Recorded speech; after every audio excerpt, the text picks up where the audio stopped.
In the early hours of yesterday morning, as airports around the country swung into action, Bonza's aircraft remained disturbingly idle. We just found out off the news this morning that all Bonza flights are cancelled. Aidan and Tash Nicol and their two daughters were among the hundreds of Bonza customers caught by surprise. They rushed to the Sunshine Coast Airport to try and find another way home to Moranbah via Mackay. We don't know if we have any options or not. They did say that they will give us a full refund, but didn't say when or how long it's going to take, but yeah, who knows. So 2 adults, 1 child, 1 infant.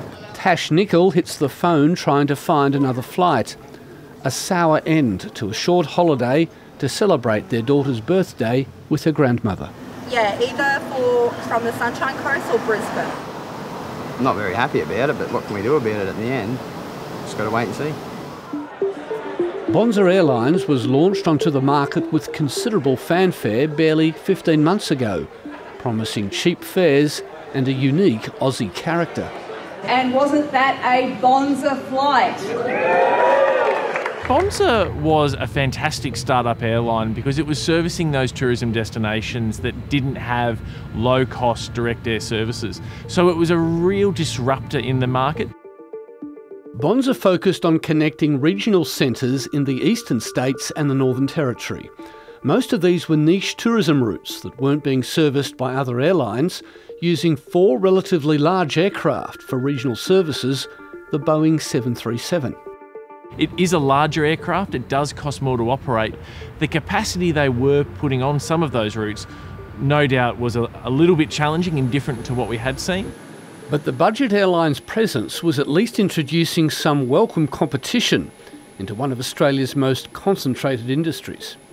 While Bonza holds only 2% of the domestic market share, they were bringing additional connectivity to regional locations.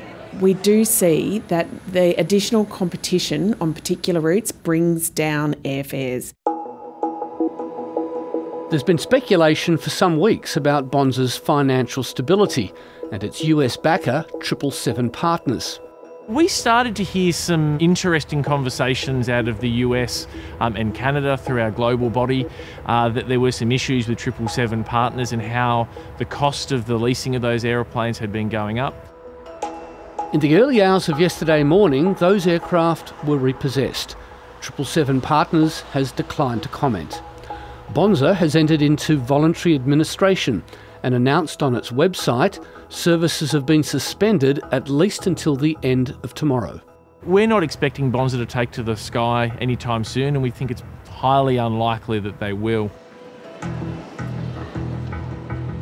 Bonza had been critical of competitive roadblocks, particularly around getting access to Sydney Airport, blaming a slot allocation system that it claimed favoured the 2 major airlines. We believe that just opening up Sydney to Bonza would allow us to bring low-cost fares to additional low-cost fares to 2 million more regional Australians and, of course, 6 million people in the Sydney Basin. Sydney Airport does sit in the middle of the domestic aviation network. It is an important piece of national infrastructure, and access to it for small and growing airlines is critical. The federal government recently announced reforms to the slot system, including an independent audit. But those changes have yet to take effect.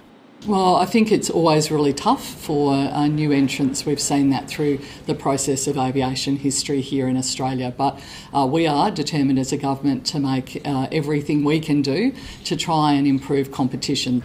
We still have an environment where an airline can cancel 20% of their scheduled services and maintain that ever-important slot at Sydney and in Melbourne and Brisbane. Back on the Sunshine Coast, 7:30 left the Nicol family when they were still in limbo, not sure if their daughter would be back in time for school photos. It's all right. We'll sit down and we'll get a game plan together and then we'll work out what we're going to do. But yeah, it'll be fine. It'll be fine. We later heard the Nicols did make it back home to Moranbah that night. Like many, They're wondering if they'll ever see such cheap regional flights again. That's where the government decision making is going to have to come in to reset those competition laws to encourage new entrants and provide a fair playing field.